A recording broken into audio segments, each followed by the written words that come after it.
ඊට පස්සේ ට්‍රීට්මන්ට් කළාට පස්සේ අර හයිරාකිය එකේ අන්තිමටම නෙවෙයි ට්‍රීට්මන්ට් කියන එක තියෙන්නේ. ලීස්ට් ෆේවරබල් ඔප්ෂන් එකක් නේ. ට්‍රීට් කළාට පස්සේ අපි කරන්නේ කොහොමද මේවා බැහැර කරන්නේ කියලා. ප්‍රධානතම තියෙන ප්‍රොසෙසස් 6ක් ultimate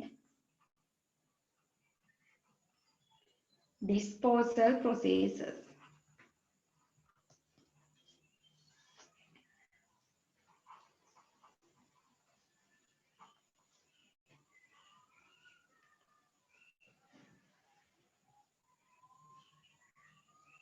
පළවෙනි එක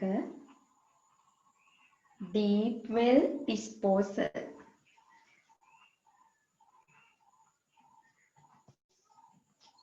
දෙවෙනි එක dilution. මේ කියන්නේ ගැඹුරු ලිංගල කොහොමද බැහැර කරන්නේ කියලා. මේක තව ඉස්සරහට රූප සටහන් ඇසුරින් පහදන්න දෙනවා. දෙවෙනි එක dilution and dispersion. මේ කියන්නේ තනුක කරලා විසරණය කරන්නේ කොහොමද? පතුරන්නේ කොහොමද? තුන්වෙනි එක incineration. දහනය. පුච්චන්න පුළුවන් අපිට. අනිත් එක ocean dumping. මෙන්න මේකෙදි තමයි අර බසල් ඇග්‍රීමන්ට් බසල් නෙමෙයි මාපෝල් ඇග්‍රීමන්ට් එක මැරයින් පොලියුෂන් එකනේ. අපි මේ මුහුදට ගෙනිල්ලා නිකම්ම දැම්මහම සාගරයේ දූෂණය වෙනවනේ. ඒකට තමයි මාපෝල් එක ඒවා තියෙන policies and regulations මෙන්න මේ ocean dumping කියන එකේදී තමයි වැඩිපුර කතා වෙන්නේ. පස්වෙනි එක sanitary landfill. ඒක නම් අපිට හුරු වචනය. සෞඛ්‍ය මේ සනීපාරක්ෂක ලෑන්ඩ්ෆිල් එක. 6 වෙනි එක ලෑන්ඩ් බූරියර්.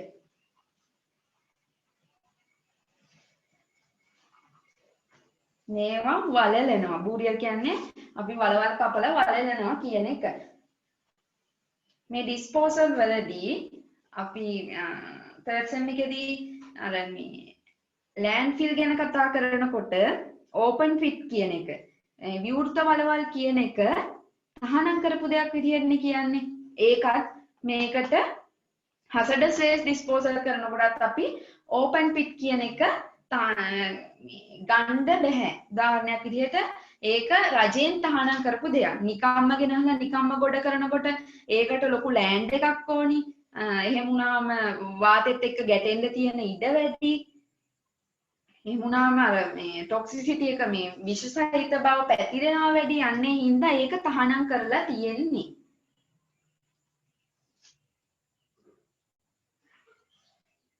හරිද?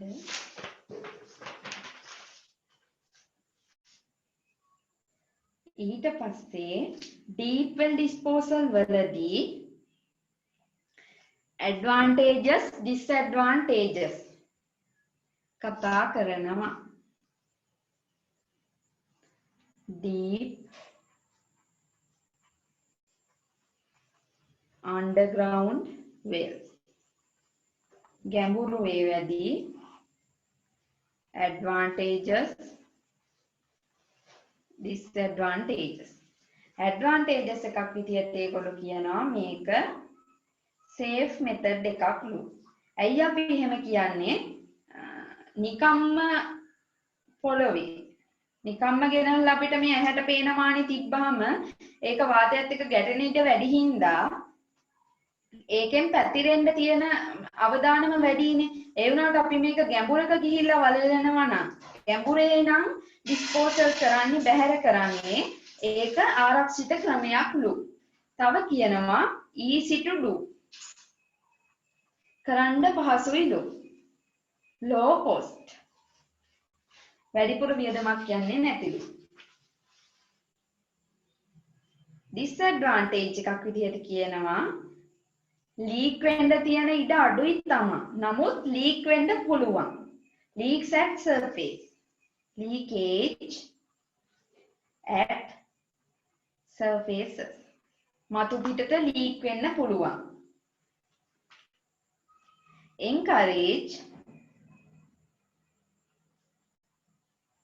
encourages waste production.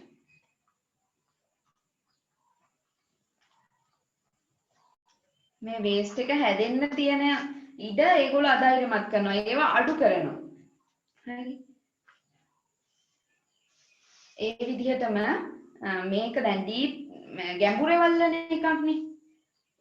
ඒකත් එක්කම සමානව යන එකක් තමයි මතු පිට ගෙනහැල surface impoundments කියන එක. ඒක මේකත් එක්කම සංසන්දනාත්මකව මතක තියාගත්ත හැකි.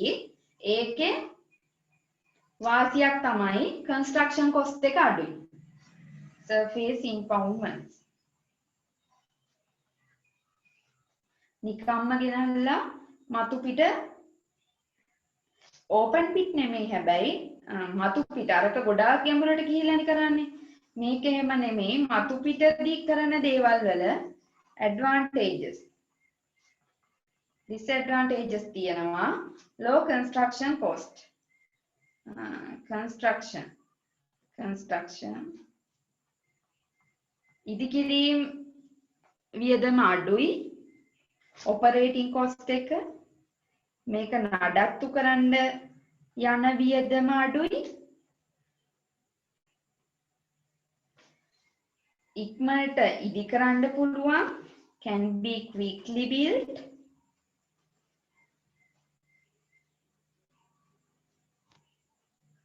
can store waste.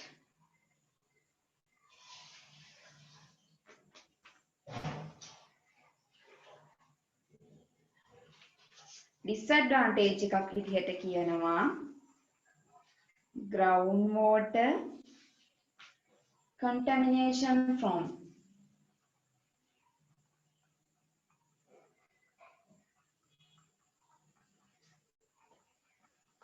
groundwater contamination from leaking liners.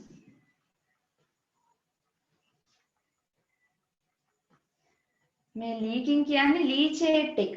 leak වෙන්නේ leachate එක. ඒවා අඳුර ගන්න, ඒවා detect කරන්න, අනාවරණය කරන්න තමයි අපි මේ liner එකක් පාවිච්චි කරන්නේ. හැබැයි මේ liner වලිනුත් leak වුණොත් ඒක මේ ground water වලට එකතු වෙලා ඒවා contaminate වෙන්න පුළුවන් කියලා තමයි, අපවිත්‍ර වෙන්න පුළුවන්, දූෂණය වෙන්න පුළුවන් කියන එක තමයි ඒකේ මේ disadvantage එකක් විදිහට කියන්නේ. ඊළඟ එක දැන් මේක මතු පිට ගොඩාක් ගැඹුරට නොගින් තිබුණාම ගම් වතුර ගැලුවොත් ඒ ගම් වතුරත් එක්ක ගසාගෙන යනකොට ගම් වතුරත් එක්ක ආයි උඩට එන්න පුළුවන්. මේ කියන්නේ පාවෙන්න බලනවානේ. overflow from flooding.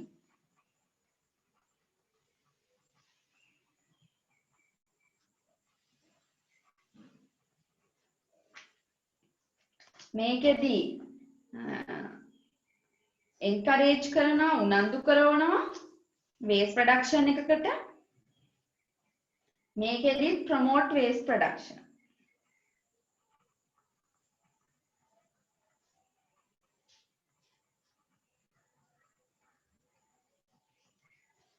ඔය ටික තමයි disadvantage විදිහට කියන්නේ.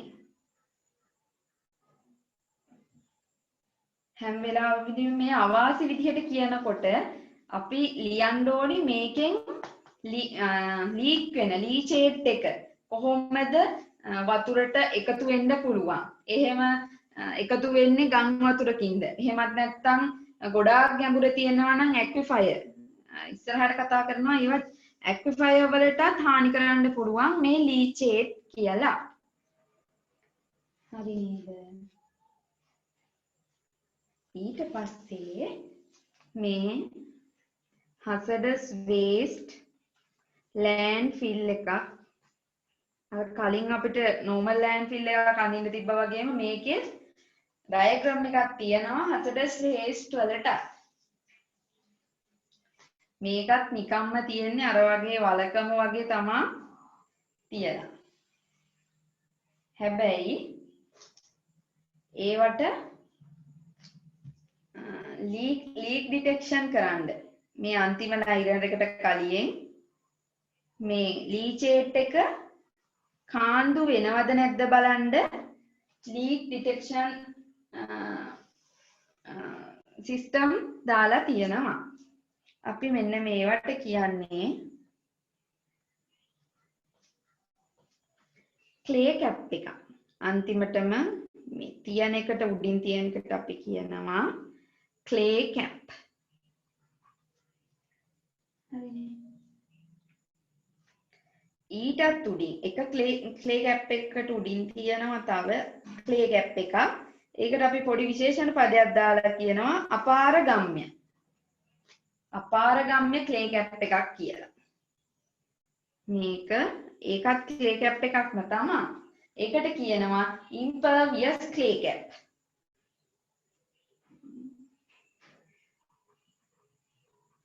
VIOUS.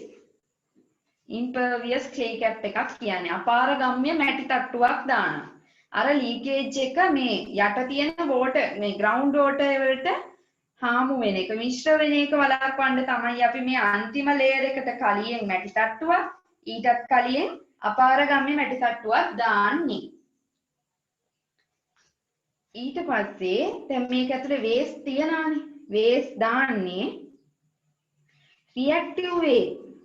ගොඩක් ප්‍රතික්‍රියාශීලී ඒවා අපි ඩ්‍රම් විදිහට තමයි ඩ්‍රම් එකක් ඇතුලකට දාලා තමයි මේ වල ඇතුලටත් දාන්නේ.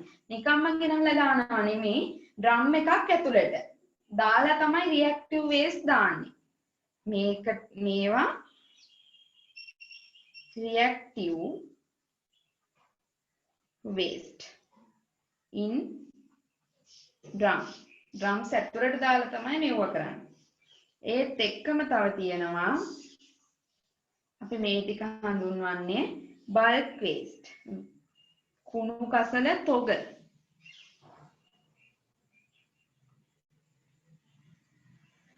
හරිනේ. මේ විදිහටම ඩ්‍රම් තියෙනවා තව බල්ක් වේස්ට් තියෙනවා. තොග විදිහටත් තිබ්බ හැකි අපිට මෙහෙම වෙන වෙනම ඩ්‍රම් ඇතුලේ දාලා රියැක්ටිව් නම් ඒවා මෙහෙම එකටම ඔක්කොම කුණු ටික එකට නොදා වෙන වෙනම ඩ්‍රම් ඇතුලේ දාලා ඩිස්පෝසල් කරන්න පුළුවන්. අපි මේ වේස්ට් එක ඩිස්පෝසල් කරාට පස්සේ මෙහෙම පල්ලෙහාට මේ ද්‍රවයක් විදිහට ලීචේට් එක එනවනේ. ඒක වළක්වන්න ප්ලාස්ටික් ඩබල් ලයිනර් එකක්. Plastic double liner. මෙහෙම නිකම්ම එක නිකන් ඉරක් වගේ අඳින්න. මෙහෙම ලයිනර් දෙකක්. එතකොට මේවා ප්ලාස්ටික් ඩබල් ලයිනර්.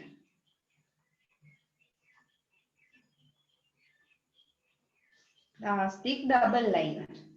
මේ ලයිනර් වලිනුත් එළියට ආවද නැද්ද කියලා දැනගන්න අපි මෙහෙන් දානවා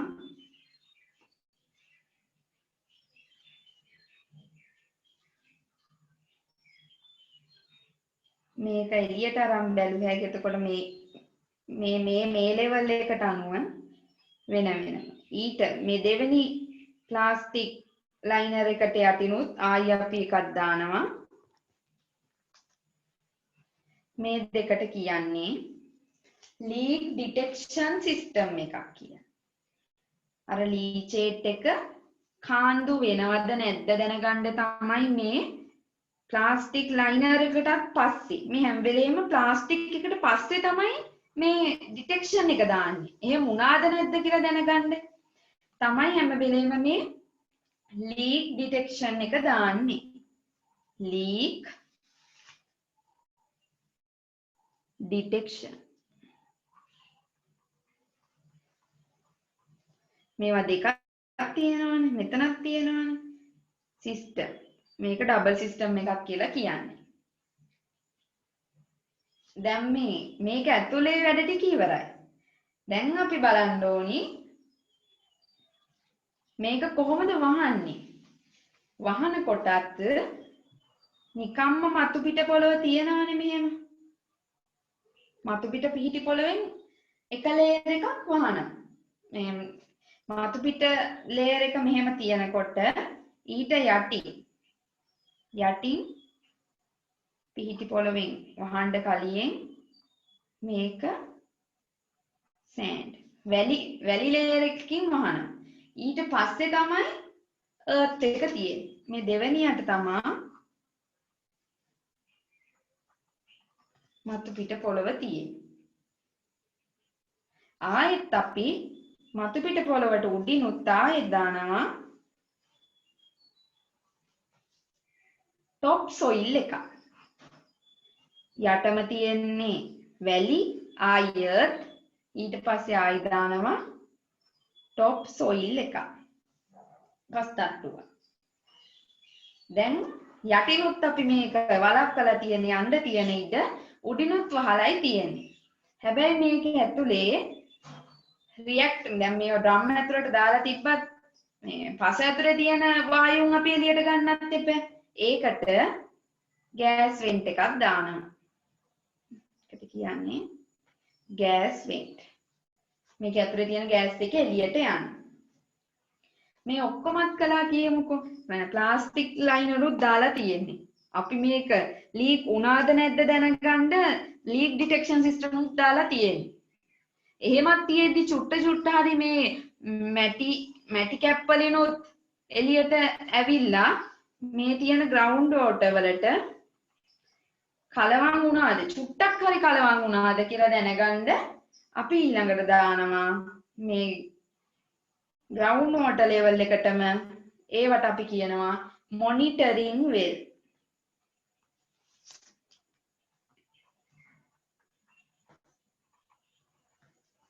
මේ යට තියෙන වතුරට අර ලීකේජ් එක මික්ස් වුණාද නැද්ද දැනගන්න තමයි මොනිටරින් වෙල් එක අපි දාන්නේ.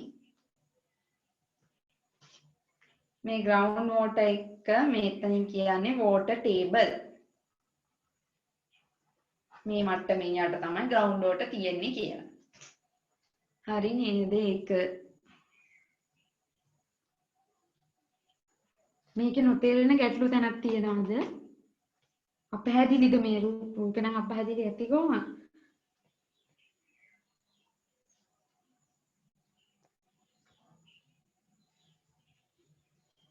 shape the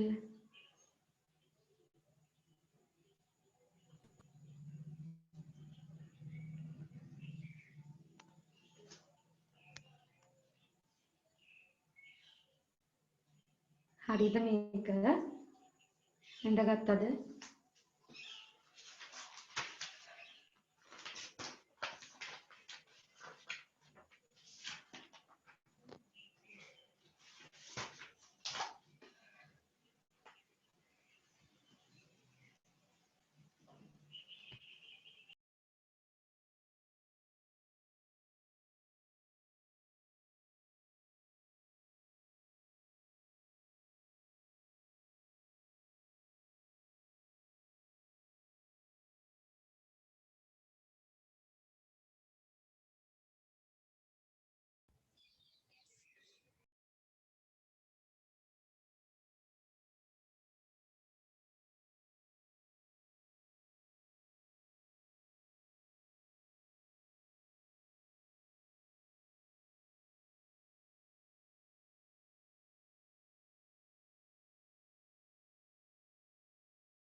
හරි නේද? හරි බා හරි. ඔය hazardous waste කියන එක ඔය ටිකෙන් ඉවරයි. ප්‍රශ්න වලට අහනවා නම් අහන්නේ මොකද්ද hazardous waste කියලා පළවෙනි එක අහනවා. හරිද? ඊට පස්සේ ඒ hazardous waste management hierarchy එක කෙලින්ම hierarchy එක අහනවා නෙමෙයි. ඒව control කරන්නේ කොහොමද? disposal කියන එක තමයි මේ hazardous වලදී treat කරන විදිහ disposal කියන එකයි තමයි වැඩිපුරම අහන්නේ. මේ landfill එකත් එක්කම.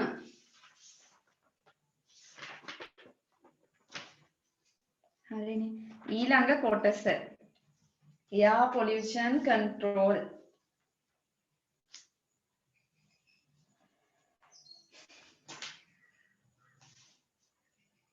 සචිනී එතකොට මේ hazardous waste management ඉවරයිද මෙතනින්? ඔව්. හරි.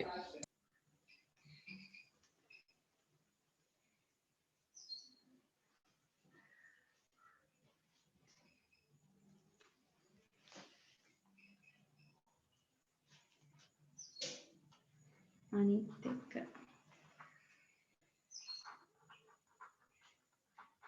air pollution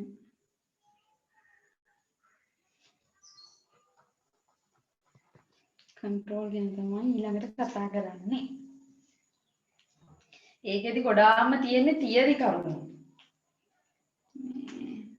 මුලින්ම control කරන්නේ කොහොමද? මොනවද දාලාද control කරන්නේ කියලා නිකම් කියනවා cyclone separators දාලා පුළුවන් ඝන දේවල් තියෙනවා නම්. ඒ කියන්නේ particulates control කරන්න particles අංශුමය දේවල් තියෙනවා නම් particulates දේවල් අංශුමය දේවල් තියෙනවා නම් ඒකට අපි පාවිච්චි කරනවා cyclone separator. dust එක අයින් කරන්න අපි cyclone එක පාවිච්චි කරනවා කියලා දන්නවනේ. ඒ විදිහට මේවා අංශුමය දේවල් පාවිච්චි කරන්න බර dust මේ ඉවත් කරන්න control කරන්න තමයි cyclone separator එක පාවිච්චි කරන්නේ. අංශුමය නැතුව gaseous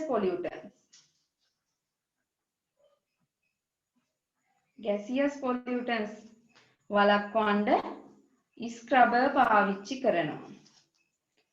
මේ equipment වෙන වෙනම රූප ඇඳලා විස්තර කරන්න එනවා. මෙතනදි මේ නිකම්ම කරුණක් විතරයි. මුලදී කතා කරන්නේ නිකම්ම කරුණක් විදිහට විතරයි. එනකොට ප්‍රශ්නයක් අහද්දී අහන්නේ air pollution control equipment 6ක් නම් කරන්න.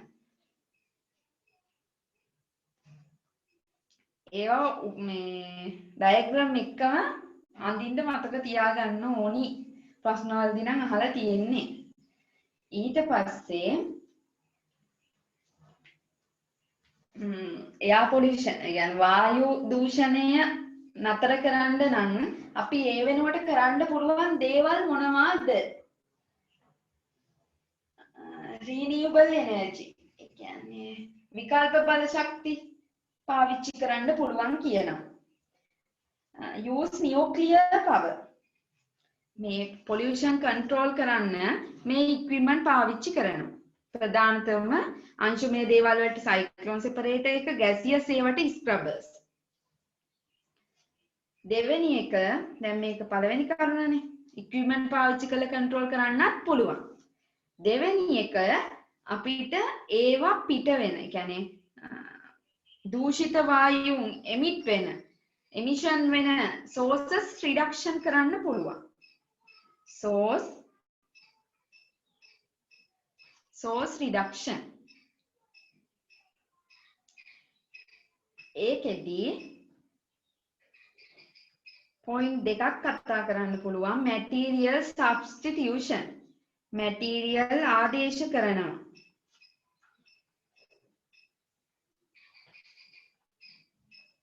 හිතන්නකෝ දැන් අපි මොකක් හරි දෙයක් දහනය කරන්න හදන්නේ කියලා ප්‍රධානතම පොසිලනේ පොසිල් ඉන්ධන දහනය කරලානේ ඉලෙක්ට්‍රිසිටි හරි තර්මල් හරි මේ නිපදවන්නේ අපි. ඒ වෙනුවට දැන් පොසිල් කිව්වත් ඒවත් දැන් කාබන් තියෙන ප්‍රමාණය අනුව ඒකෙන් පිට වෙන CO2 අඩු වැඩිනේ. ස්ටොයිකියෝමෙට්‍රික් අනුපාත කරන්නේ ඕනම දෙයක් ප්‍රතික්‍රියාවකින් හැදෙන්නේ. ඒ විදිහට අපිට කාබන් අඩු සංයෝග පාවිච්චි කරලා මේ මැටීරියල් ආදේශ කරන්න පුළුවන්. එතකොට එමිට් වෙන පිට වෙන දූෂක වායුන් අඩු කරන්න පුළුවන් නේ අපිට. දෙවෙනි පොයින්ට් එක process redesign.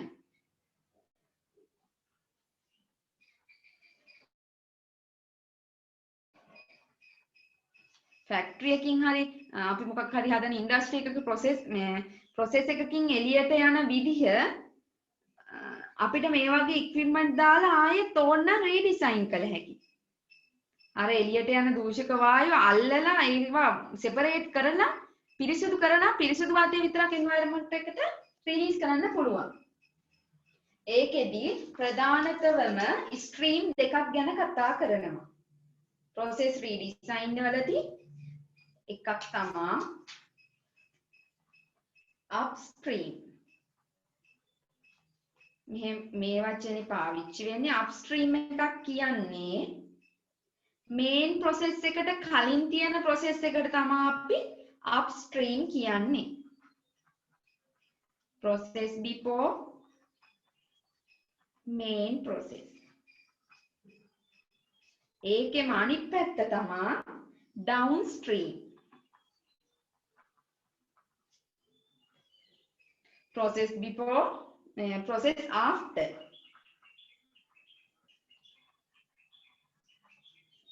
main process.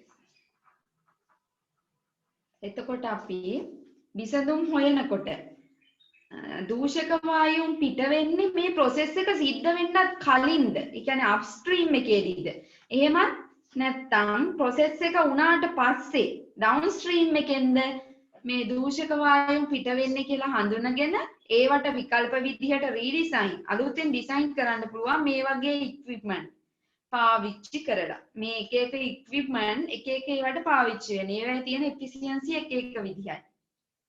පෙලක් ඒවා ගොඩාක් ලොකු පාටිකල්ස් වෙන් කරන්න පාවිච්චි කරනවා. පෙලක් ඒවා ඩස්ට් පාටිකල්ස් වෙන් කරන්න පාවිච්චි කරනවා.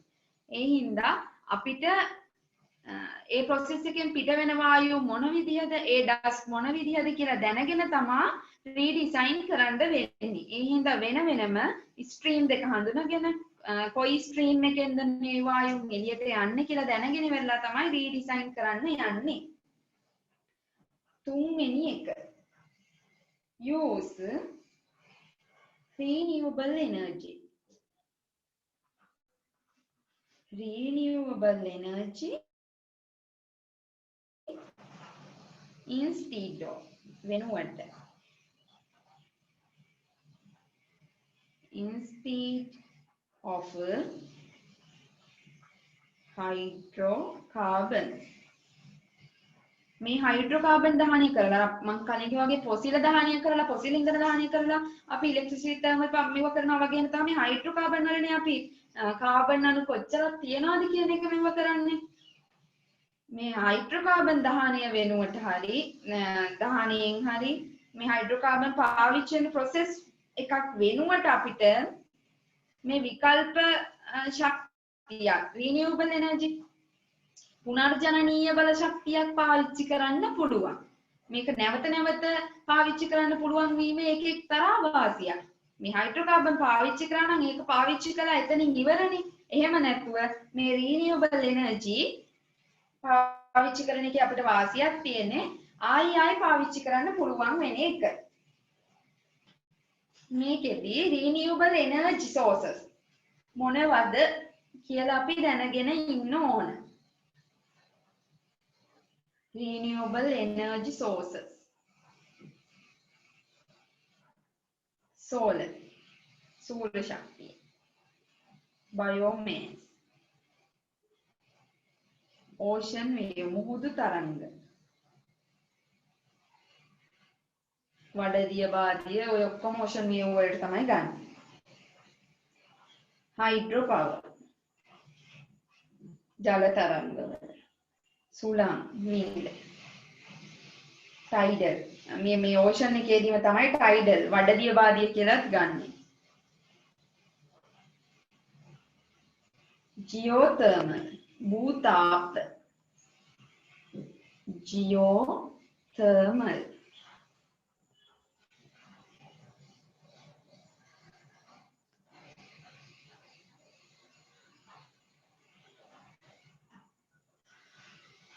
විශේෂ අවස්ථාවක් තමයි අපිට හයිඩ්‍රජන් පාවිච්චි කළ හැකි.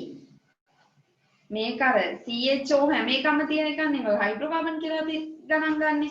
මේ H2 කියන එක හඳුන්වන්නේ අපි clearest fuel එක. clearest energy storage media එකක් විදිහට. energy storage media එකක් විදිහට. ශක්තිය ගබඩා කරන්න පුළුවන් මාධ්‍යයක් විදිහට තමයි H2 ගණන් ගන්නේ.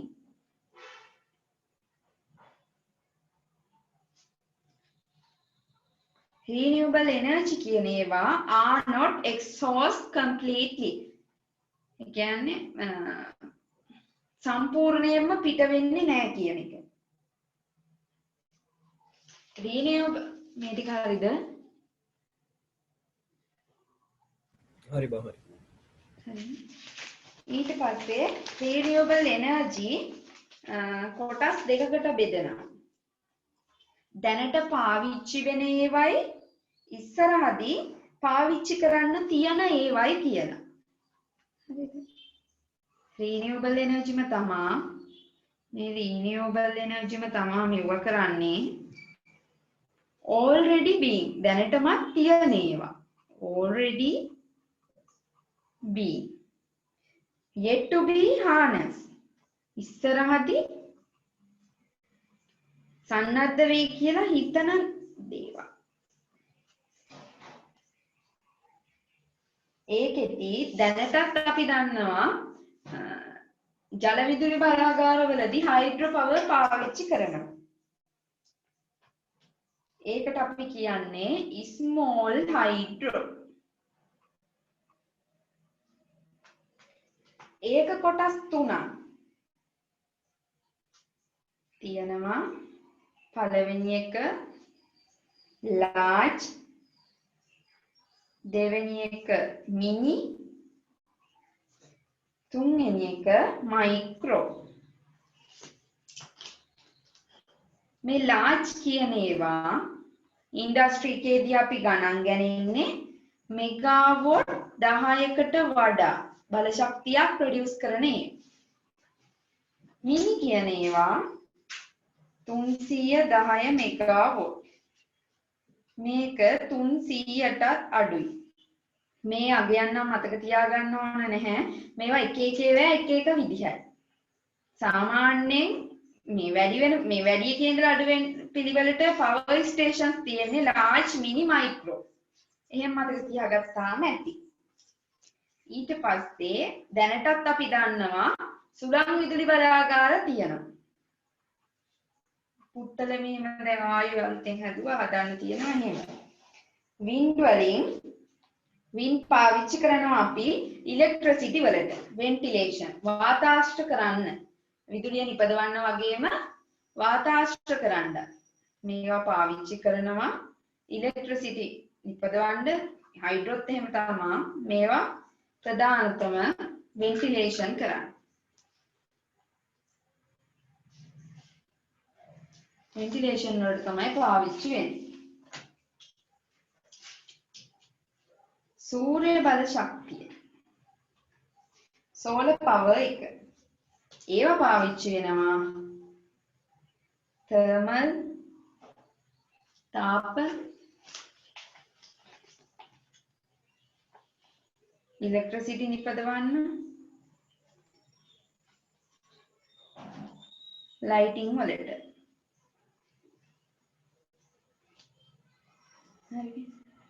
modern biomass අනිත් එක තමයි modern biomass අන්තිම එක.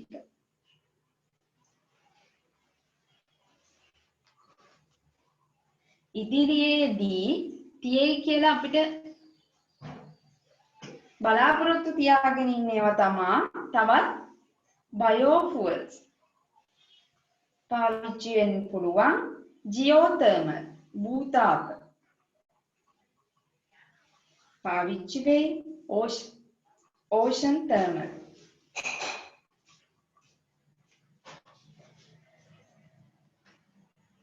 අර tidal වඩදිය බාදිය කියන ඒවා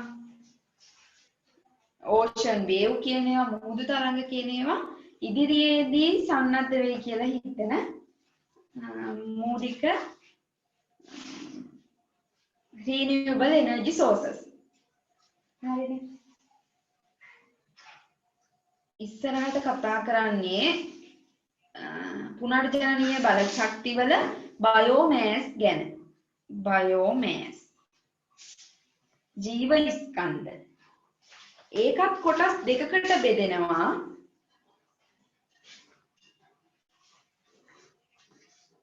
ආවේනිකවම තියෙන ඒවායි සංවර්ධිත වෙච්ච ක්‍රමයි කියලා. කන්වෙන්ෂනල් මේ ආවේනික ඒවා මේ ඩිවෙලොප්ඩ් සංවර්ධිත ක්‍රම.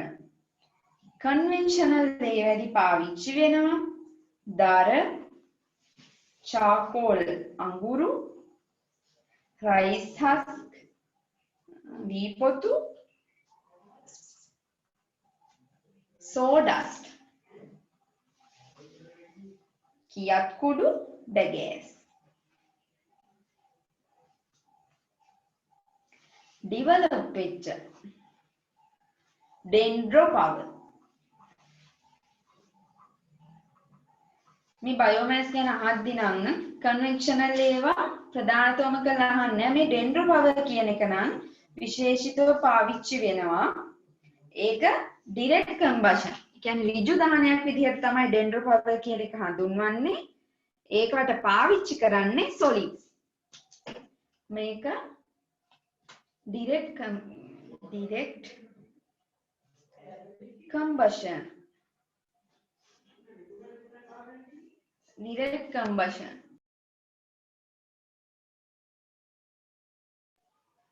Direct combustion මේවට පාවිච්චි කරන්නේ solids.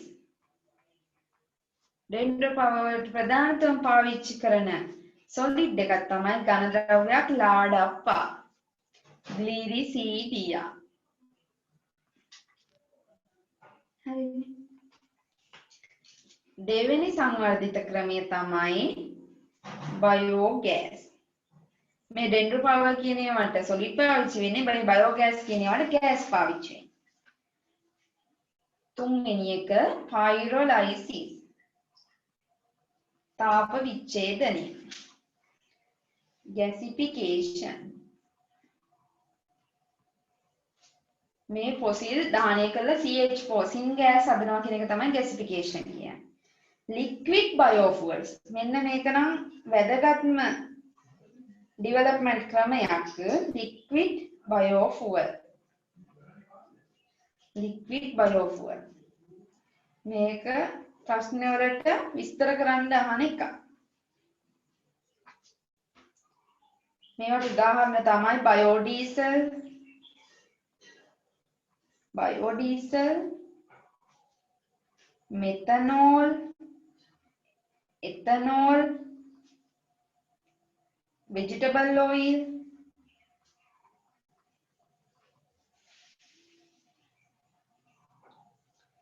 එතකොට මේවා පාවිච්චි කරන්න අපි දන්නවා දැන් ethanol එහෙම හදන්න fermentation පැසවීමෙන්නේ ethanol methanol මේ ethanol හදන්නේ bio oil ethanol කියන්නේ bio oil වලටනේ fermentation වලින් හදනකොට fermentation වලට ගන්න biomass තමා oil palm කොහොඹ දොඹ වලට කියනවා jatropha මේ liquid biofuel කියන ඒවා හදන්න ගන්නවා oil farm කොහොඹ jatropha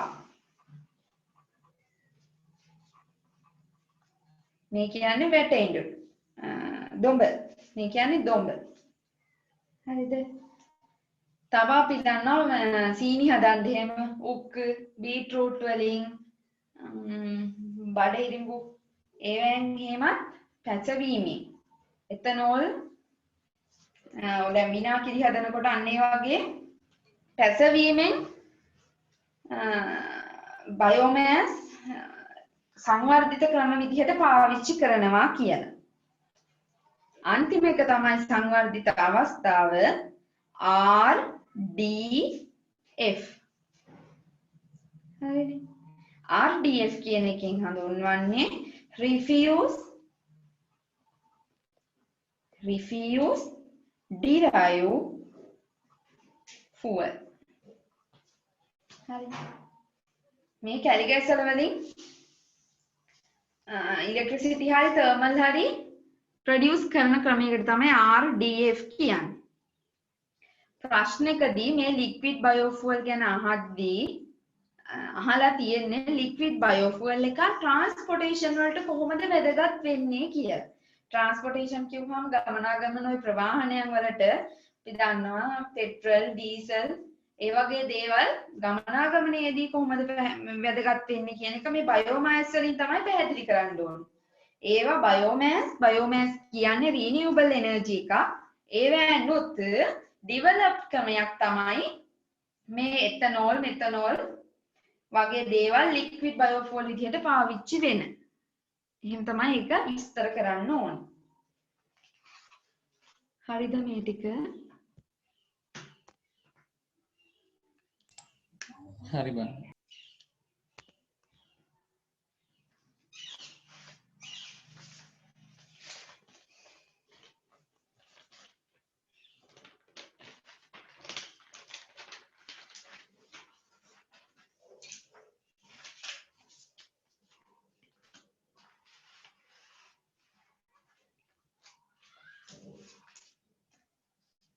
දැන් අර අපි එයා පොලියුෂන් කන්ට්‍රෝල් වලට නේ ඔය රිනියුබල් එනර්ජි ගැන කතා කළේ. ඒ වගේම එතන තුන්වෙනි පොයින්ට් එකනේ. ඒකෙම හතරවෙනි එක තමයි කන්ට්‍රෝල් කරන්න පාවිච්චි කරන්න පුළුවන් use nuclear power. න්‍යෂ්ටික ශක්තිය.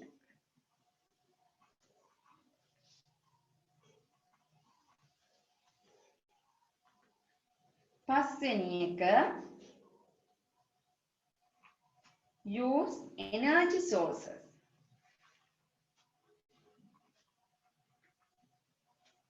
efficiently.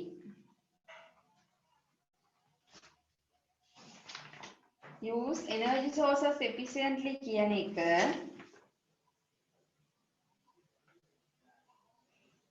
එකක් පොයින්ට් විදිහට ඉස්සරහට කතා වෙන මාතෘකාවක් මේක. ඒක එහෙම තියලා අපි 6 වෙනි එකට යන්. 6 වෙනි එක ඒකත් ලොකුවට විස්තර කරන කොටසක් green house ඒකට carbon sequestration.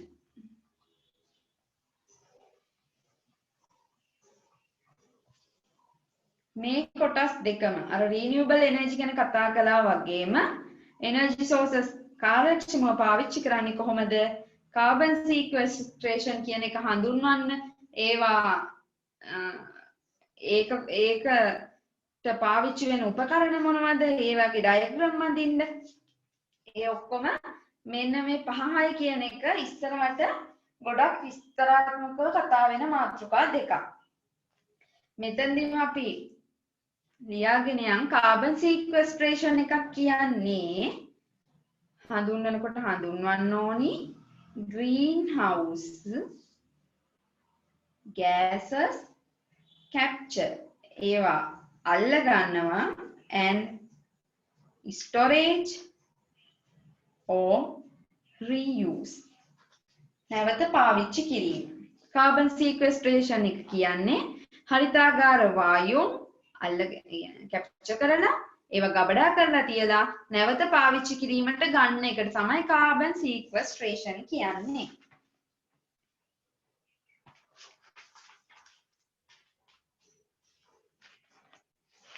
තව අපි දැනගෙන ඉන්න ඕනි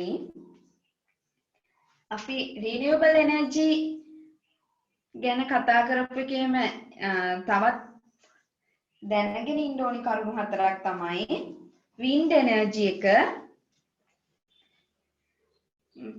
environment impact ඇති කරන්න පුළුවන් කාරණාවක් කියන එක. wind energy වලින් noise ඇති වෙන්න පුළුවන්. ඒ වගේම සූර්ය ශක්තිය way of manufacturing ඒකත් වෙනම ලියාගමු අපි. අර renewable energy වලටමයි ඒකත් එන්නේ එතකොට. environmental impact. Environmental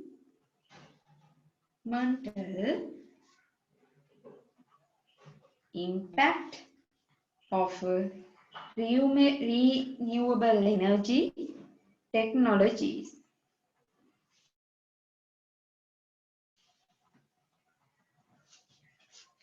ඒකෙදී කතා වෙන්නේ මාතෘකා 4 wind energy, solar energy,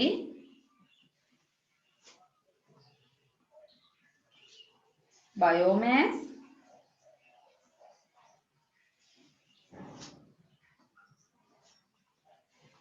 hydropower.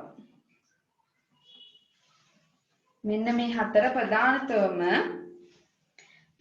පරිසරයට කරන බලපෑම් හතරක් තමයි මේකෙදි කතා වෙන්නේ. wind එකෙන් ഘോഷාවක් ඇති වෙන්න පුළුවන්. solar energy කියන එකෙන් way of disposal බැහැර කරන ක්‍රමය disposal වෙන්න පුළුවන්. air pollution වෙන්න පුළුවන්. මේ බයෝමෑස් නිකම්ම ඒ කියන්නේ අපි බයෝමෑස් කියන එක දහනය කරලානේ ඉලෙක්ට්‍රිසිටි හරි තර්මල් හරි පාවිච්චි කරන්නේ. එතනින් ආයේ ග්‍රීන් හවුස් ගෑස් පිට වෙනකොට එයාර් පොලියුෂන් කියන එක වෙන්න පුළුවන්. හයිඩ්‍රෝ පවර් වලින් බලපෑම් කරන්න පුළුවන් affect to ecosystem. පරිසර පද්ධතියට බලපෑම් කරන්න පුළුවන් ගංගා ඇලදොල වලට resettlement of people.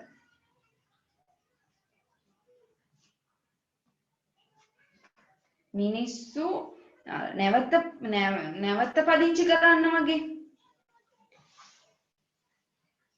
wildlife affected.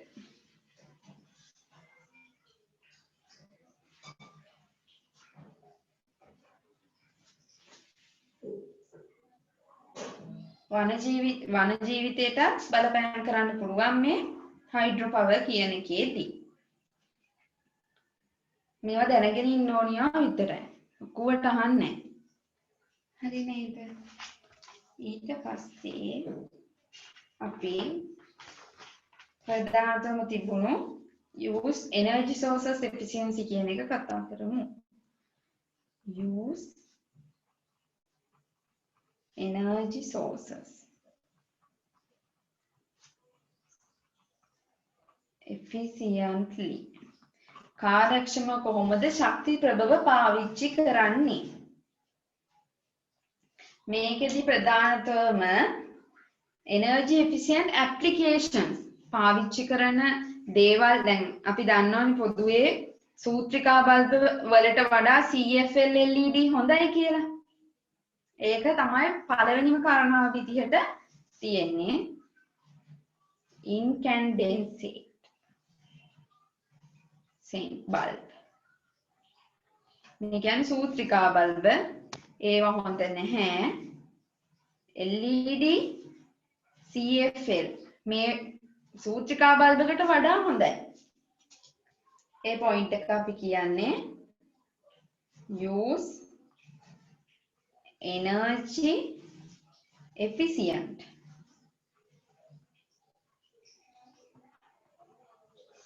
Applications and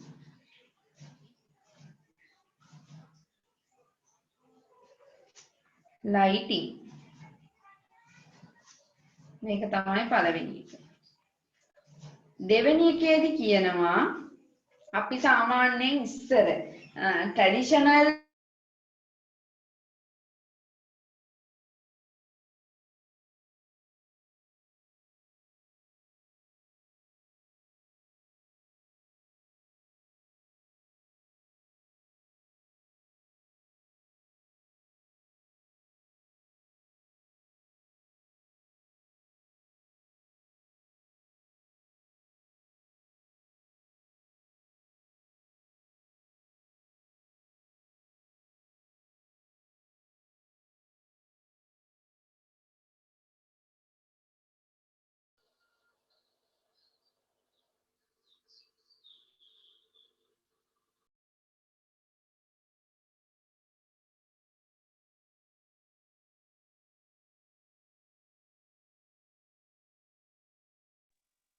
ඒ මොකක් හරි වුණාද බං?